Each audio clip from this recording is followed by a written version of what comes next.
शिवाय गुरवे नमः। शिवाय गुरवे नमः।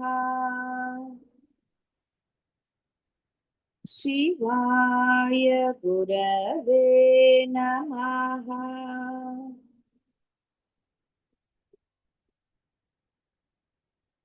शिवाय गुरवे नमः।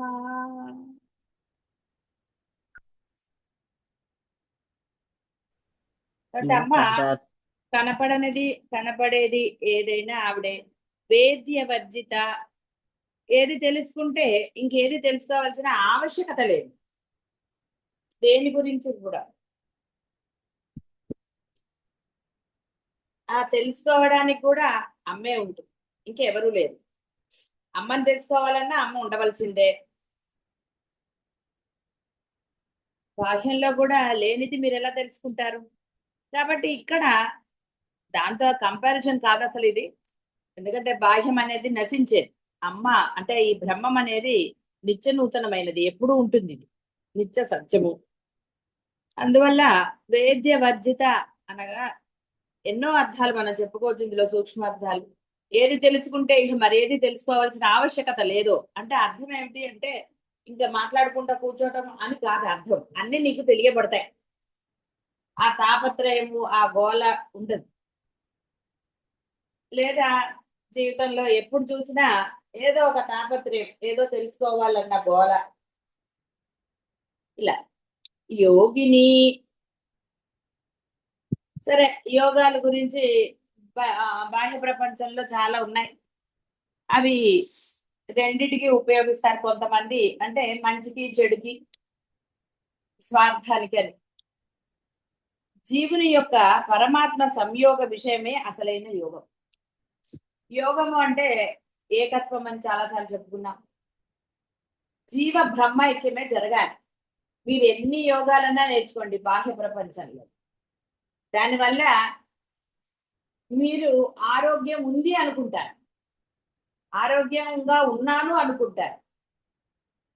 కానీ నిజంగా ఆ పరమాత్మ సంకల్పంలో కనుక ఆరోగ్యం లేక, అంటే మీకు ఆరోగ్యం అని రాసి లేకపోతే ఆరోగ్యం ఉంటుందా ఆలోచించుకోండి. చెయ్యొద్దని నేను అనటం లేదు, అనవసరమైన ఏవో విషయాల బదులు అలా ఏదైనా చేసుకోవటం ఉత్తమమే. పిల్లలు చూడండి, బయటకు వెళ్ళి ఆడుకోకుండా ఇంట్లో ఏవో గేమ్స్ పెట్టి వాళ్ళని కదలకుండా కూర్చోబెట్టారు. ఇప్పుడు ఎండాకాలం కాబట్టి ఒక దగ్గర, అందుకే సమ్మర్ క్యాంపులన్నీ ఇలా ఒకటి. కాబట్టి ఆ విధంగా చేస్తాం. కానీ దీనివల్లే నేను ఆరోగ్యంగా ఉంటాను, లేదా 10 కాలాలు ఉంటాను, 100 కాలాలు ఉంటాను, ఇవన్నీ అనవసరమైన విషయం. ఎందుకంటే ఆయుష్ అనేది ఆ పరబ్రహ్మం మీకు ఇచ్చింది, బ్రహ్మరాత. ఆరోగ్యం కూడా, ఇవన్నీ కూడా కేవలం మనం ఒక రీజన్ చెప్పుకోవటమే. మరి యోగా చేసిన వాళ్ళు కొన్ని వేల సంవత్సరాలు బతకాలి. సరే, మహర్షులు ఉన్నారనుకుందాం, వాళ్ళు ఏమి యోగా చేశారండి? అయితే ఇక్కడ నేను డీవియేట్ చేయటం కానీ నిరసించటం కానీ చేయటం లేదు. అంటే దాని వల్లనే నేను ఇలా ఉంటాను అనుకోవటం మీ భ్రమ.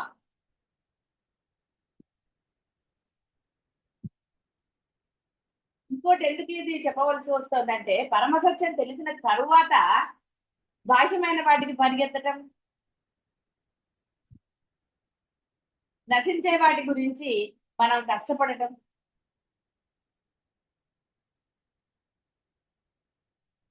ఆయన సుమ్మయిరు అన్నారు. అంటే ఒక పరమసత్యం తెలిసిన తరువాత కూడా ఈ నశించే వాటి గురించి పరిగెత్తవలసిన ఆవశ్యకత లేదు. ఎస్, మీకు ఒంట్లో బాగాలేదు, మీరు ధైర్యంగా ఉండగలిగితే ఉండవచ్చు, లేదు వెళ్ళండి చూపించుకోండి, ఏది వద్దని లేదు. రమణ మహర్షి సహజంగా ఉండమన్నాడు. నీకు భయంగా ఉంటే వెళ్ళు డాక్టర్ దగ్గరికి, చూపించుకో. ఒకళ్ళు కాబట్టి నలుగురు దగ్గరికి వెళ్ళు, నీకు ఏది కావాలో అది చేసుకో, ఏవి చెయ్యొద్దు అనటం లేదు. నీ మనసే ముఖ్యం. నువ్వు యోగా చేసినా, డాక్టర్ దగ్గరికి వెళ్ళినా, ఇంకోటి చేసినా ఈ ఏకత్వ భావన అనేది ముఖ్యం. ఏం దోషం లేదు, ఎవరు వెళ్ళొద్దన్నారు. ఏది జరగాలో అది జరిగే తీరుతుంది అని నమ్ముకున్నవాడు పర్వాలేదు. లేదు నీ మనసులో ఫీవరింగ్ ఉంది, అయ్యో ఎలాగ నాకేదోగా ఉంది, వెళ్ళాలి వెళ్ళాలి అన్నారు అనుకోండి, వెళ్ళండి. అనవసరంగా ఉండి సమయాన్ని వేస్ట్ చేసే బదులు అదేదో డాక్టర్ దగ్గరికి వెళ్ళిపోయి ఆయన చెప్పిన మందులో లేకపోతే ఏదో వాడేశారు అనుకోండి, అసలు ఉందో లేదో రోగం కూడా తెలిసిపోతుంది కదా. అదేదీ లేదండి, హాయిగా ఉండండి. కాబట్టి ఉన్నవి రెండే, బ్రహ్మము అంతఃకరణం, రెండు దారులే. నీకు ఎందులో నిర్దిష్టమైన అభిప్రాయమా భావమా ఏదైనా సరే ఉన్నది, అలా ఉండండి. జీవలక్షణం ఏం చేస్తుంది, చేస్తే ఒకటి అంటుంది, చేయకపోతే ఇంకోటి. చేశా కాబట్టి నేను బతికానండి.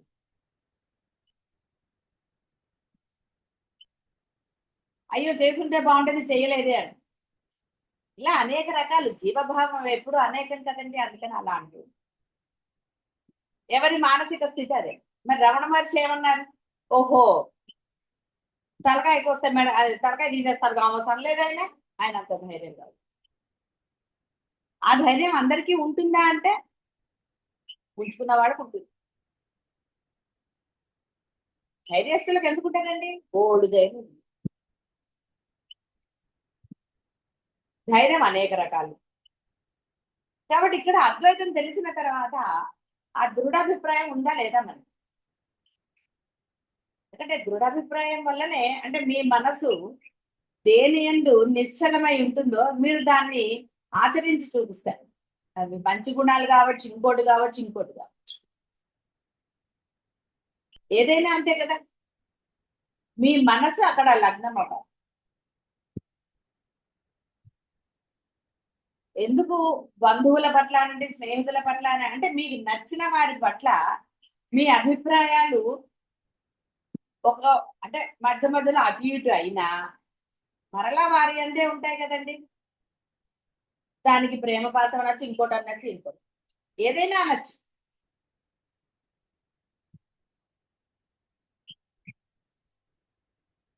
ఆ సనాతని అంటే ఆ పరబ్రహ్మ స్వరూపమైన అమ్మే మీలో చెడ్డ గుణాలు చూడదే. రే నన్ను పట్టుకోరా ఇవన్నీ చేస్తాను. ఆవిడ ఏకాభిప్రాయంతో ఉంది, కరుణ అనే స్వభావంతో ఉన్నారు. ఎవరు పిల్లల్ని చెడ్డగా ఉండమని ప్రోత్సహించారు, మంచిగానే పెంచుతారు. తర్వాత వాళ్ళ బుద్ధికి అనుగుణంగా వాళ్ళు మారుతూ ఉంటారు, చేస్తూ ఉంటారు. దానికి తల్లిదండ్రులు తప్పంటే ఎలా కుదురుతుంది. బాధపడి ప్రయోజనం ఉందా, తల్లిదండ్రులు కానీ ఎవరైనా కానీ అనవసరం దాని గురించి బాధపడండి. అందుకే చేతి వేళ్ళు అది ఇదని ఏదో చెప్తూ ఉంటారు, మరి అనేక ఉన్నాయి.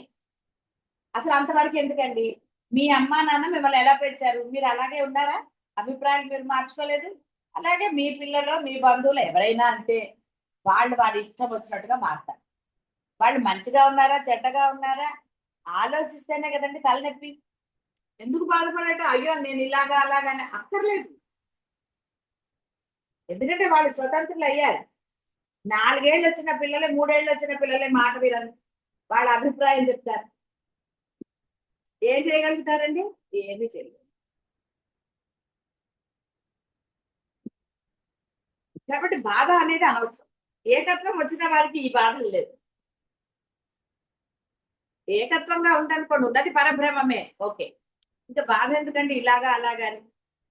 మనం ఎప్పుడూ దోషులుగా ఒకవేళ నిజంగా నువ్వు దోషం చేసావు అంగీకరించు. నువ్వు దోషం లేనప్పుడు అయ్యో అని నువ్వెందుకు అవతల వాడి గురించి నిన్నెందుకు దోషిగా చేసుకుంటావు. మీ అభిప్రాయం అది కాదు, మీరు అలా చేయలేదు, మీరు మంచివే ఇచ్చారు కానీ వాళ్ళు అలా అయ్యారు, ఏం చేస్తారండి. ఎవ్వరం ఏమి చేయలేదు. విత్తనాలు పెడతారండి, అన్ని మొలకెత్తుతాయా, అన్ని మంచివే చూసి పెడతారు. పోనీ మొక్కొచ్చాక అది ఫలాలు ఇస్తుందా, సరిగ్గా ఉంటుందా, అవన్నీ మీ చేతుల్లో ఉన్నాయా, ఎప్పుడూ లేదు. ఏది మన చేతుల్లో ఉందని బంధువులే దేని గురించి అయినా బాధపడ్డారు అంటే అర్థం ఏమిటి, ఏకత్వం లేదు. దేనికండి, నేను మంచిగా చేశాను, వాళ్ళు అలా ఉంటే నారు. తోటకూర కథలాగా లేరు కదా, మీరు ప్రోత్సహించలేదు. అలాంటప్పుడు బాధపడవలసిన ఆవశ్యకత ఎక్కడున్నది. ఎందుకు దోషులుగా చేసుకోండి. ఎస్ అయ్యా పర్ఫెక్ట్ అన్నప్పుడు మీకు బాధ కలగదు. అందుకే చెప్పే ధర్మంగా ఉన్నారనుకోండి, మీరు ఆశించలేదనుకోండి, అందుకే ఏకత్వం ముందుకు వద్దాలి. యోగిని అన్న ఆ ఏకత్వం పొందేశారనుకోండి, వీటి వేటి పట్ల మనసు ఇదవ్వదు. ఏది జరిగినా సరే, ఎలాంటి సిచ్యువేషన్ అయినా సరే, మొన్న చిన్నపిల్ల సిచ్యువేషన్ అప్పుడు నాకు ఇది వస్తుందండి. సిచ్యువేషన్ ఎప్పుడండి? సిచ్యువేషన్ ఎప్పుడన్నా నువ్వు దాన్ని గుర్తిస్తే అది సిచ్యువేషన్, గుర్తించకపోతే ఏదీ లేదు. కాబట్టి ఏకత్వం పొంది తీరాలి. కాబట్టి జీవుని యొక్క పరమాత్మ సంయోగమే అసలైన యోగము. అది పొందండి. అది పొందేస్తే ఇవన్నీ ఏమండి, అన్ని నశించేవే బాహ్యంలో. ఇది మటుకు నశించని. ఎందుకంటే ఆవిడే వేద్యవర్జిత, విఘ్నాద్రి, జ్ఞానద, జ్ఞాన విగ్రహ అన్ని ఆవిడే అని తెలిసిన తర్వాత, అంటే మీరు ఆరాధించిన దైవం అని తెలిసాక ఇందులో సందేహమే లేదు. సందేహం ఉంటే మనకి అటు ఇటు అవ్వాలి. సందేహం లేనిదేది. ఏదైనా మార్పు రావచ్చు, కానీ ఆ పరబ్రహ్మ విషయంలో ఎప్పుడు మార్పు ఉండదు.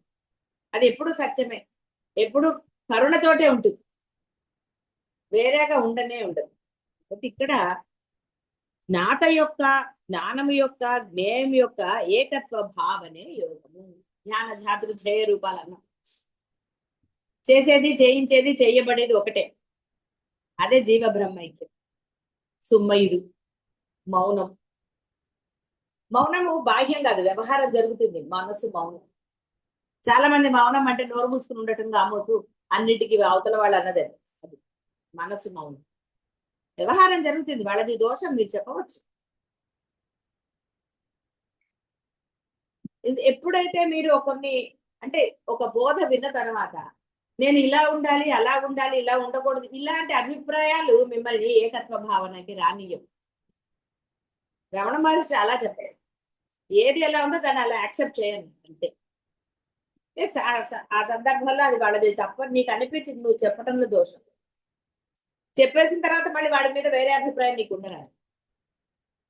సందర్భం వచ్చింది, చెప్పారు, నీలో ఎటువంటి భావావేశాలు లేకుండా చెప్పు. బాధ కలుగుతుంది, బాధపడు, నష్టం లేదు, కానీ దాన్ని క్యారీ ఆన్ చేసుకోకు ఆ సెకండ్ అంతే. రమణ మహర్షి కూడా ఆ చిన్న పాప మరణించిందన్న వార్త విన్నప్పుడు ఆయన కొంత చలించినట్టుగా రాశారు. కొంత చలించారు, అదే నష్టం లేదు దానికి. ఎందుకంటే అది సహజం. లోకంలో దేహం పొందిన వారు మరణించటం అనేది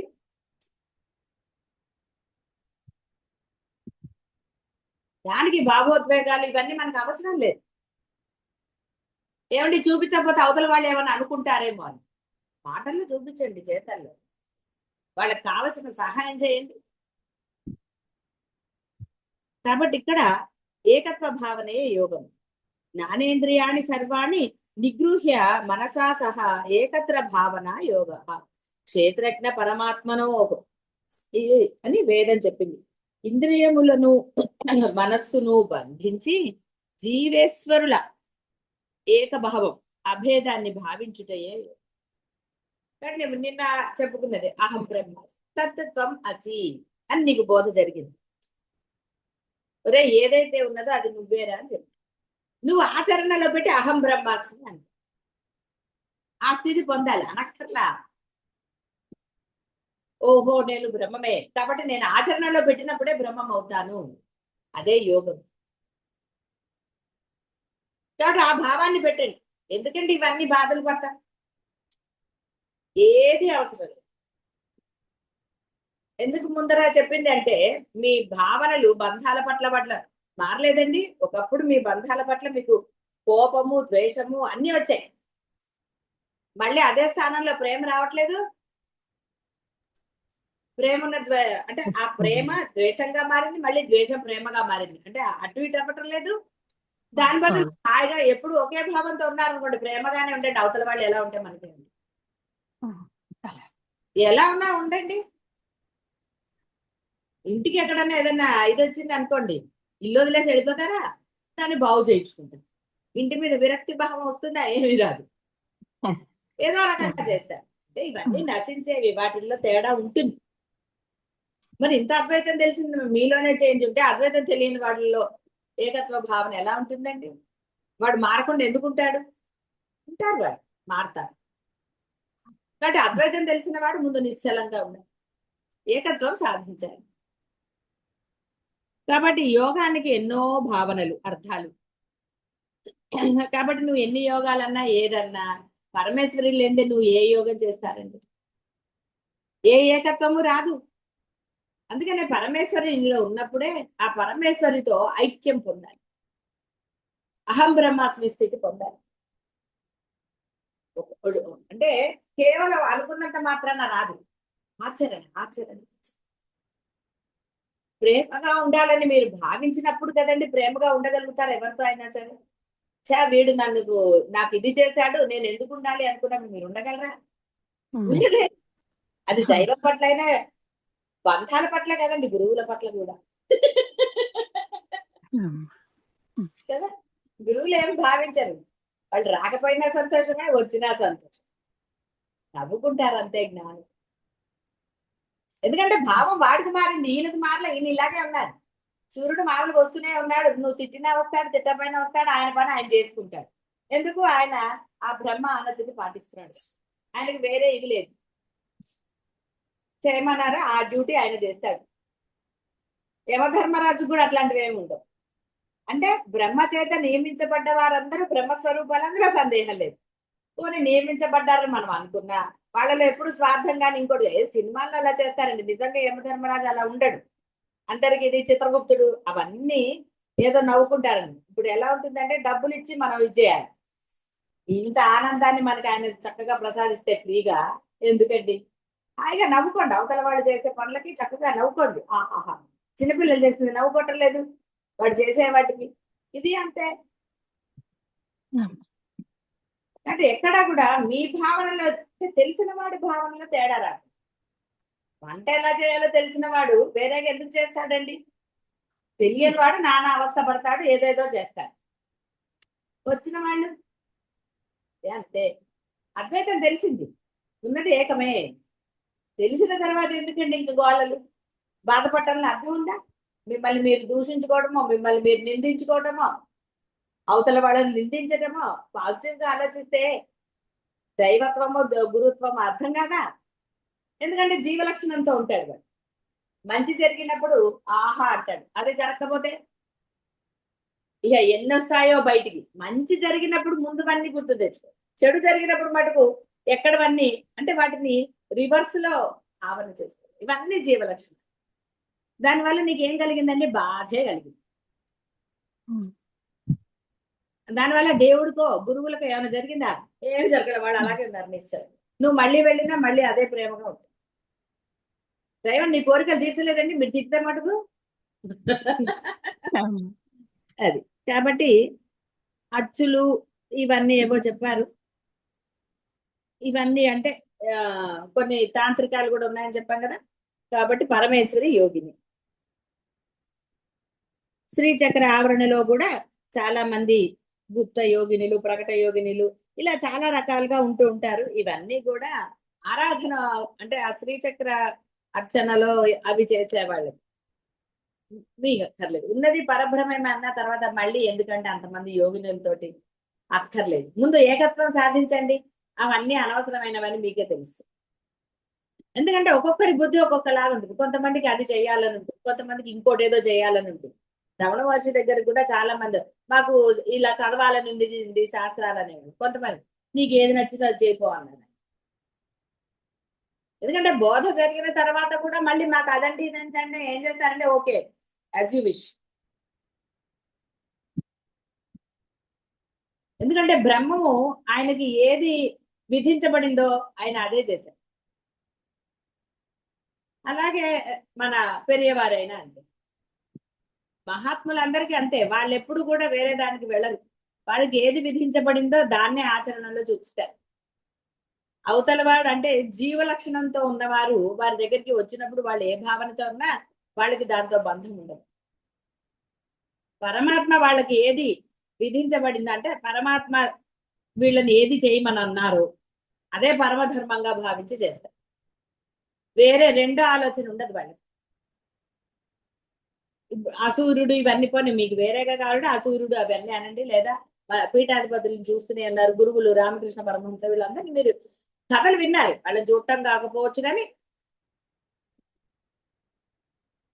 కాబట్టి ఏకత్వ భావన ఉన్నప్పుడు వీటి గురించి బాధపడవలసిన ఆవశ్యకత రాదు, నవ్వుకోవచ్చు హాయిగా. అంతే తప్ప దోషంగా మిమ్మల్ని మీరు చిత్రీకరించుకోక్కర్లేదు. ఎప్పుడైతే దోషంగా మీ దోషం ఎలా అవుతుంది? అది అన్నప్పుడు మీకు బాధ వస్తుంది, లేకపోతే మళ్ళీ ఇంకోటి వస్తుంది, ఇంకోటి వస్తుంది, ఎన్నో వస్తాయి. ఎందుకంటే అలా అనుకోవటం. అప్పుడు ఇంకా సాధన ఏం చేస్తారు? అసలు ఏకత్వ భావన ఎక్కడుంది? అక్కడ యోగం కలగదు. కాబట్టి ఇక్కడ ఈ శ్రీచక్రావరణ అన్ని కూడా ఏదైనా సరే వాళ్ళైనా అమ్మ స్వరూపాలే, మీరైనా అమ్మ స్వరూపం. భావన ఎలా ఉందో చూసుకోండి. వాళ్ళ భావన అమ్మే, వాళ్ళకి ఏకత్వం ఉంది కాబట్టి అక్కడ వాళ్ళు యోగినులుగా ఉండగలిగారు. ఒక లోపాముద్ర గురించి మనం చెప్పుకున్నాం. ఆ ఏకత్వ భావన చెప్పండి, ఇంకో స్తోత్రం వస్తుందేమో మీ పేర్లతోటి. కాబట్టి యోగిని ఏకత్వ భావన పొందండి. భావన అంటే యోగం పొందండి, అంటే నిర్దిష్టమైన ఆ భావనతో దృఢ సంకల్పంతో ఉండండి. కరుణ ధర్మం ఇంకోటి లేదండి. ఆచరణలో కరుణ ధర్మమే ఉండాలి. ధర్మం ఉంటే కరుణ ఆటోమేటిక్ గా వస్తుంది. ధర్మంగా లేని వాడు ఉండలేడండి. అలానే ప్రతి చోట ప్రేమ చూపించమనట్లేదు. అతి ప్రేమ కూడా ఎలాంటిదో తెలుసు కదా. అధికారం చేసి చెడగొట్టారండి అందరూ. బామ్మల్ని నానమ్మల్ని అమ్మమ్మల్ని ఏమంటారండి? వాళ్ళు గారపం చేసి పిల్లల్ని చెడగొట్టారంటారు. ఎందుకంటే సరదా అవతలి వాడిని ఒక మాట అనటం చాలా తేలికండి.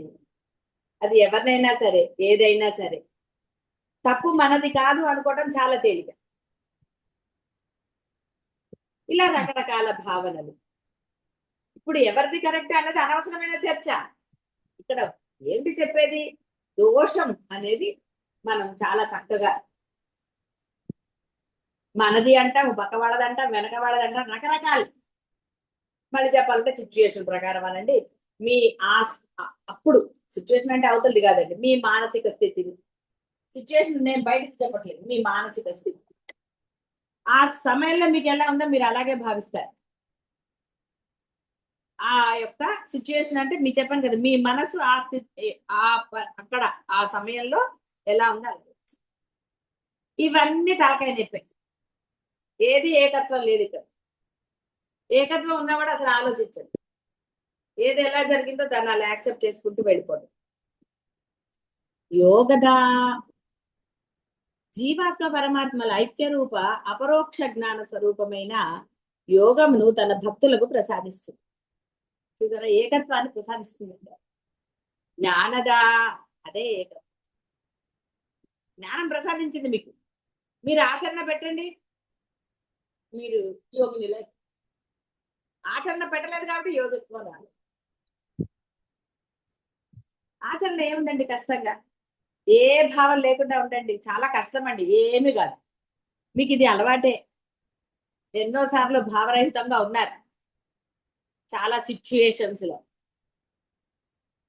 యావరేజ్ 50 ఏళ్ళు తీసుకున్నా, 40 ఏళ్ళు తీసుకున్నా, చాలా సమయాలలో అంటే సిచ్యుయేషన్స్ లో మీరు అలా ఉన్నారు. ఏ భావము లేకుండా ఉన్నారు, నిర్లిప్తంగా ఉన్నారు, వైరాగ్యంతో ఉన్నారు. అన్నీ ఉన్నాయండి. మీరు ఏది మీకు కొత్తగా ఏది మీరు ట్రై చేయక్కర్లా. ఇవన్నీ మీరు మీ జీవితంలో మీరు చేసినవే.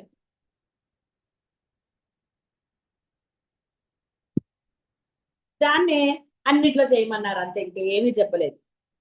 అప్పుడు యోగదా ఏకత్వం మీరు మీ భావనలో అంటే మీ యొక్క మనస్సులో ఎప్పుడైతే ఏకత్వం పొందారో దాన్ని స్థిరంగా ఉంచే అసలు పని ఆవిడ చేస్తుంది. ఎందుకంటే మీరు జీవలక్షణం, మీరు ఏకత్వ భావనతో ఉండలేరు. ప్రయత్నం చేయాలి, కొంత సాధన చెయ్యాలి. ఎందుకంటే తెలిసింది కొంత సాధన అంటే ఏం లేదు, ఏ రోజుకి ఆ రోజే.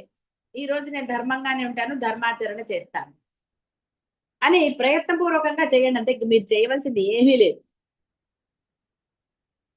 మీరు చేయవలసింది అసలు ఇంకోటి లేనే లేదు. ఏ రోజుకి ఆ రోజు. ఈ రోజు నేను ధర్మంగానే ఉంటాను, అందరితో ప్రేమగానే ఉంటాను. తప్పు ఒకవేళ మీ పిల్లలో బంధాలో అధర్మం చేస్తే వారిని నేను ఖండిస్తాను. అసలు ఇన్ని అనుకోక్కర్లేదండి, మీరు ధర్మంగా ఉంటాను అనండి.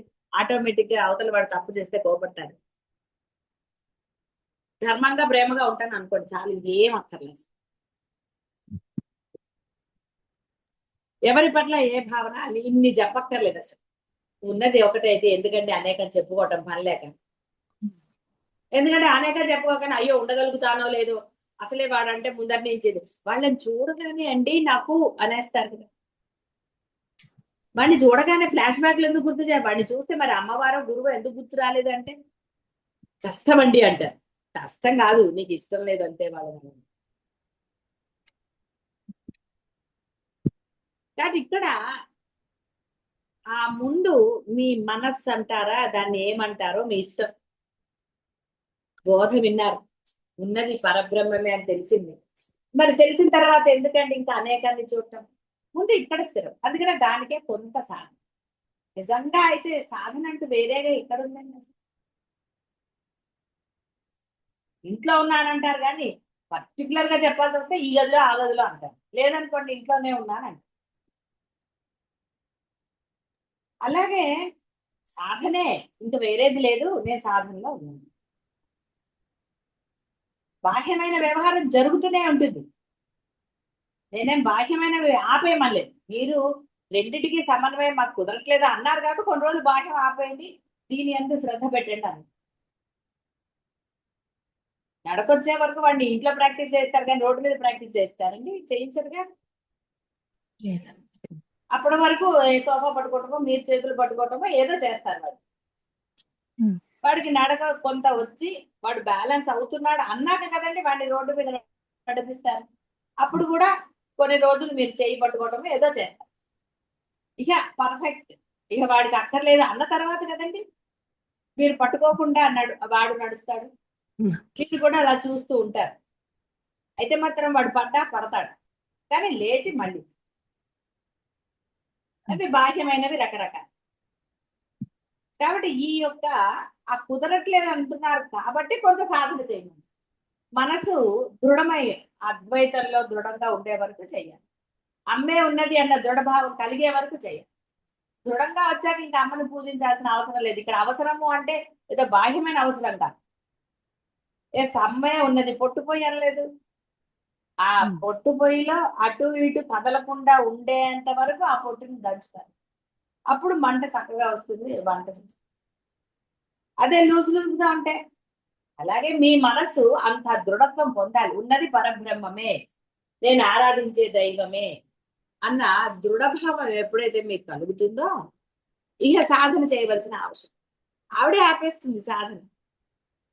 ఎందుకంటే ఇంకా యోగం ప్రసాదించాక ఇంకా మళ్ళీ సాధన ఎక్కడుందండి? కాబట్టి ఇది మీకు తెలియాలి. అంతేగాని వీళ్ళ కోసమో వాళ్ళ కోసమో సాధన మానేసామంటారు. సాధన మీ మనసుతో చేస్తారు. మీ లోపల జరిగేది సాధన. బాహ్య ఆచరణ ఉంది, అవతల వాళ్ళు అధర్మం చేయమంటే మటుకు మీరు ఎందుకు చేయాలండి? నేను చెయ్యను అనలేరా మీరు? కాదండి వాళ్ళు ఇదంతా ఒట్టిదే, మీరు చేయకండి, మీరు చేసుకుంటే చేసుకోండి, నాకు సంబంధం లేదని మీరు చెప్పవచ్చు ధైర్యం. నేను మాత్రం చేయలేను. మీరు ధర్మంగా ఉండాలన్న నిర్ణయం తీసుకోండి, ధైర్యం ఆవిడే ఇస్తుంది. ధైర్య లక్ష్మి, ఆ లక్ష్మి, ఈ లక్ష్మి అన్నారు. లక్ష్మి అంటే ఏంటి? అమ్మేగా. లక్ష్మి అంటే శుభము, ఆవిడే ఇస్తుంది. మీరు అలా నిశ్చయ బుద్ధితో ఉండండి. ముందు మీలో నిశ్చయ బుద్ధి కలగాలి. నేను ధర్మంగానే ఉంటాను, నేను ఏకత్వ భావనతో ఉంటానన్న నిశ్చయ బుద్ధి మీలో కలిగినప్పుడు అవతల వాళ్ళ భావాలకు అవతల వాళ్ళ దానికి ఎందుకు ఇంపార్టెన్స్ ఇస్తారండి? అమాయకులు సరే అంట, వాళ్ళ భావనలకు మీరు ఫీల్ అవ్వక్కర్లా. తానా అంటే తందాన ఎందుకంటే అంటాం అప్పుడు? మీలో కూడా అదే ఉంటే కదా తానా అంటే తందాన అంటారు. మీ భావన దృఢంగానో ఇలా ఉంటే ఎందుకంటారు?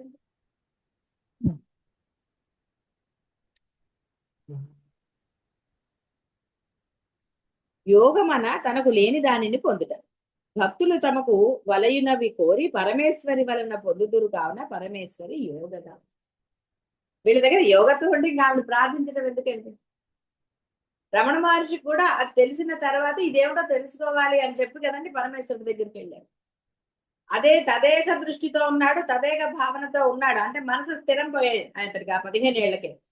ఇది ఏదో ఉంది, ఇది నేను తెలుసుకోవాలి అనుకున్నాడు. అందుకని ఆ పేరు వినగానే అరుణాచల్ సరే వెళ్ళిపోయాడు. తీసుకుపోలేదండి, ఆ పిల్లవాడికి ఏం తెలుసు, ఏం తెలియదు. అయినా ఎలా తీసుకెళ్ళాడు ఆయన? శుభ్రంగా తీసుకెళ్ళాడు. ఏది ఇవ్వాలో అది యోగదా ఏకత్వం ఇచ్చేశాడు. ఎందుకంటే తదేక దృష్టి ఉంది, మనసు నిశ్చయం పొందింది. ఇక అతనికి వేరే దృష్టి లేదు. ఏమిటి ఇది, సంథింగ్ ఏదో ఉంది, నేను ఇది కాదు అన్న ఆలోచన వచ్చింది ఆ పిల్లవాడికి అప్పుడు. మరి బోధ విన్న తర్వాత రాకపోతే ఎలా? ఇంకా ఈ బాహ్యమైనవే పట్టుకుని వీళ్ళ అభిప్రాయాలు, వాళ్ళ అభిప్రాయాలు, వాళ్ళు వీళ్ళు ఎంతసేపు ఇదే. యోగత్వం పొందాక భావనలు వాళ్ళు దాని గురించి చేస్తారు. అప్పుడు ఏం జరుగుతుందో చూద్దాం. మరి ఎంత చిన్న పిల్లవాడండి, అందరిని కొట్టేవాడు. అంతకుముందు బలం చాలా చక్కగా బలిష్టంగా ఉండేవాడు రమణ మహర్షి. ఆడుకునేవాడు, అన్ని చేశాడు. కానీ ఎప్పుడైతే ఒక ఆలోచన కలిగిందో ఇహ అది మనసులో అదే తపన తపన తపన. ఎవరిని అడగాలో తెలియలేదు ఏది చేస్తే. ఆ మాట విన్నాడు. మీరు తపన పడితే మీకు దారి చూపిస్తున్నారు.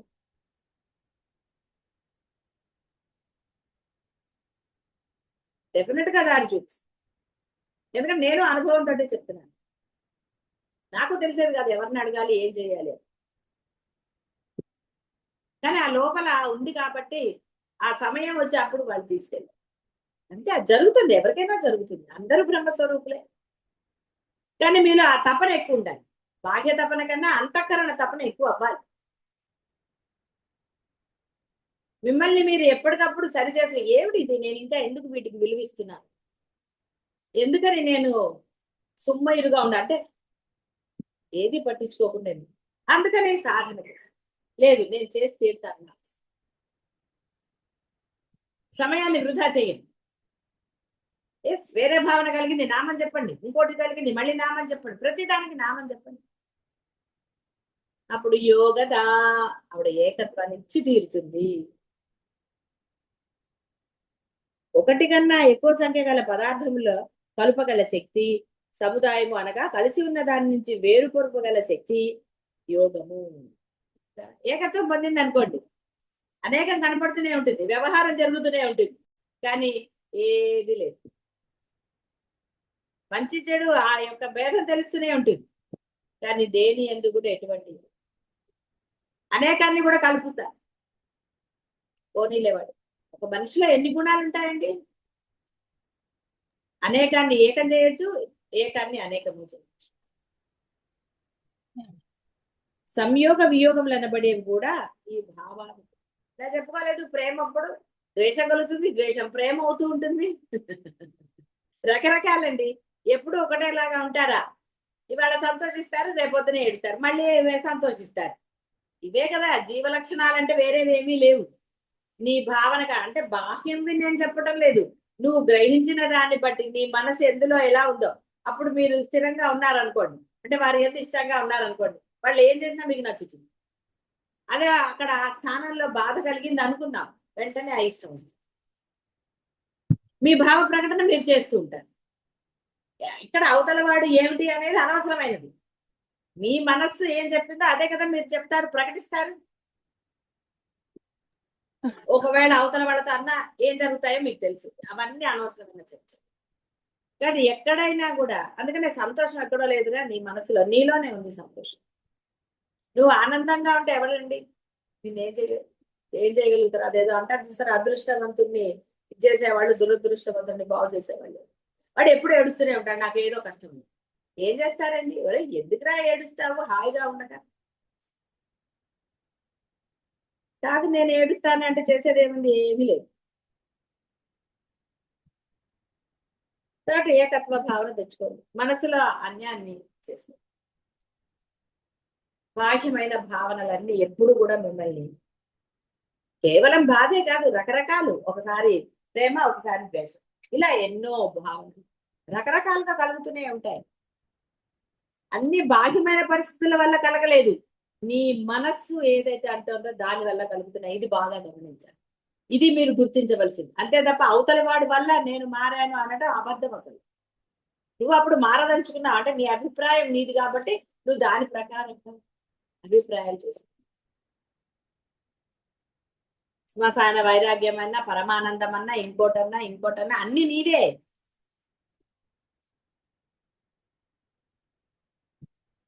ఇంకా బాగా అర్థం అంటే లవ్ మ్యారేజెస్ అనుకుంటాం, ఇష్టపడే చేసుకుంటాడు తర్వాత నుంచి అండి. ఎన్నో రకాలు. పసిపిల్లలది తీసుకున్నారు, చిన్నప్పుడు ఎంత ప్రేమ చేస్తారండి, అదే వాడికి 4 ఏళ్ళు వచ్చినప్పటి నుంచి ఇంకా మొదలైంది. ఎన్నో ఇలాంటివి జీవితాల్లో మీకు ఇవన్నీ మీరు అనుభవించినవే. అందుకని ఎందుకురా అంత అనుభవిస్తా, హాయిగా ఏకత్వం పొందు, యోగదా నేను ఇచ్చేస్తాను పో, నువ్వు కొంత ప్రయత్నం చేయి, నువ్వు ఆచరణ పెట్టి నేను నీకు ఇస్తానంది ఆవిడ.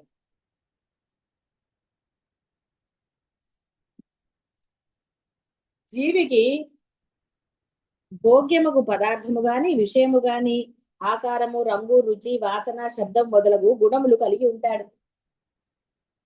భోగ్యమునందలి రూపవర్ణాది గుణములను, రూపమును వ్యక్తి యొక్క చక్షురింద్రియ శక్తితోనూ, రసమును వ్యక్తి యొక్క, సరే ఇవన్నీ చెప్పారు. ఇప్పుడు వరకు చెప్పుకున్నారు అదే. ఈ ఇంద్రియాలతోటి వీడు వ్యవహరిస్తూ ఉంటాడు. వాడి ఇంద్రియాలు ఏం చెప్పాయో అది. కొంతమంది అవతల వాడు చెప్పిన దాన్ని బట్టి ఏది చెప్పినా వాడికి ఇష్టమైనప్పుడు మాత్రమే అలా చెప్పి, కాకపోతే ఏంటి వాడు చెప్పాడు కాబట్టి తప్పలేదండి అంటారు. కాదు, వీడికి అది నచ్చింది కాబట్టి వాడు చేస్తాడు.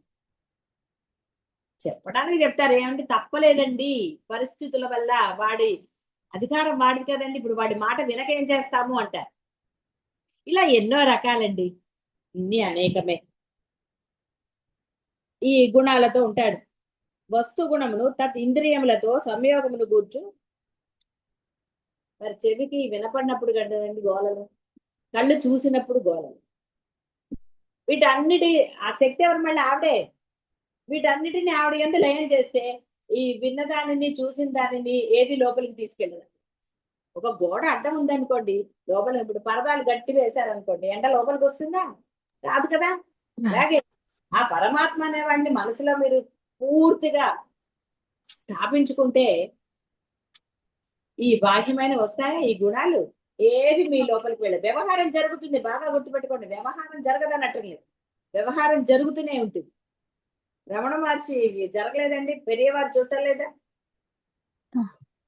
కాబట్టి వ్యవహారం జరుగుతుంది, కానీ ఎక్కడా కూడా అక్కడ ఈ నీ ఇష్టాలు అక్కడ పనిచేయమంటే నువ్వు పని చేయించండి, నీకు అసలు లేవు ఇష్టాలు, ఏది ఎలా ఉందో దాన్ని అలా యాక్సెప్ట్ చేసుకుంటూ వెళ్ళిపోతున్నావు. కాబట్టి ఇక్కడ ఆ విధంగా మీ మనసుని మీరు నియంత్రించుకోండి. ఈ అనవసరమైన బాహ్యం వాటితోటి మిమ్మల్ని మీరు అంటే దోషులుగా చూసుకోకర్లేదు, ఏది చేయక్కర్లేదు. ఎవరి భావాలకు వాళ్ళే స్వతంత్రం. మీరు మీ మనసుకి నచ్చినట్టుగా, అంటే మీ ఇష్టానుసారం దాన్ని ఎలా చెప్పినా సరే మీ భావనలు మార్చుకుంటూ ఉంటారు. ఇక దాంతో ఎప్పుడైతే మీ భావన మారిందో అది సుఖముగానో, సంతోషంగానో, ద్వేషంగానో, కోపంగానో, రకరకాల ఇవన్నీ మీ యొక్క భావన వ్యక్తీకరణలే, మీ ఇష్టాల వ్యక్తీకరణే. ఇన్ని అనేకం ఉన్నది కాబట్టి మీకు ఎప్పుడు ఏకత్వం అంటే ఆనంద యోగము లభించదు. అందుకని ఇవన్నీ పక్కన పెట్టి కొంత సాధన, ఆచరణ, ధర్మ ఆచరణ చేస్తే కనుక, అది కుదరట్లేదండి ధర్మాచరణ అన్నారు కాబట్టి సాధనగా ఒక నామాన్ని తీసుకుని నిరంతరం ఒక ఊపిరి ఎలా నిరంతరం జరుగుతుందో ఆ విధంగా గనక మీరు నామాన్ని, అందుకని కొంత శ్రద్ధగా మొదట కొంత సమయాన్ని కేటాయించుకుని ఆ సమయంలో చేస్తూ ఉంటే, మిగతా సమయంలో ఈ వ్యవహారం జరుగుతున్నప్పుడు కూడా ఇది చేస్తూ ఉంటే అప్పుడు కొంత శ్రద్ధలోపం ఉంటుంది కదా. అందువల్ల ఆ సమయాన్ని తీసుకుని కొంత శ్రద్ధగా చేస్తే ఆ తర్వాత మిగతా సమయంలో కూడా శ్రద్ధగా అది జరుగుతుంది. అప్పుడు యోగినులు అయిపోతారు. అహం బ్రహ్మాస్మి స్థితి ఆవిడ చక్కగా ప్రసాదిస్తుంది. జ్ఞాన విగ్రహ విజ్ఞాత్రి వేద్యవర్జిత ఇవన్నీ లభిస్తాయి. సెకండే అండి, దానికి దీని పెద్దది. మీ మనసు దృఢంగా అయిపోగానే మీ ఆచరణ ఆవిడ చూడగానే, ఆచరణ ఏదో సంవత్సరాలు ఏం చూడదండి, ఎందుకంటే మీ మనసులో ఉంది ఆవిడ కదా. మీరు ఎలాంటి స్థిర నిర్ణయం తీసుకున్నారో ఆవిడకి తెలీదా, వెంటనే ఇచ్చేస్తుంది. అందుకనే జనక మహారాజంలో ఈ రికార్డులో అంటే ఆ విధంగా చక్కగా జ్ఞాన స్వరూపులు ఇవ్వండి. శుభం భూయాత్, ఏకత్వాన్ని పొందండి.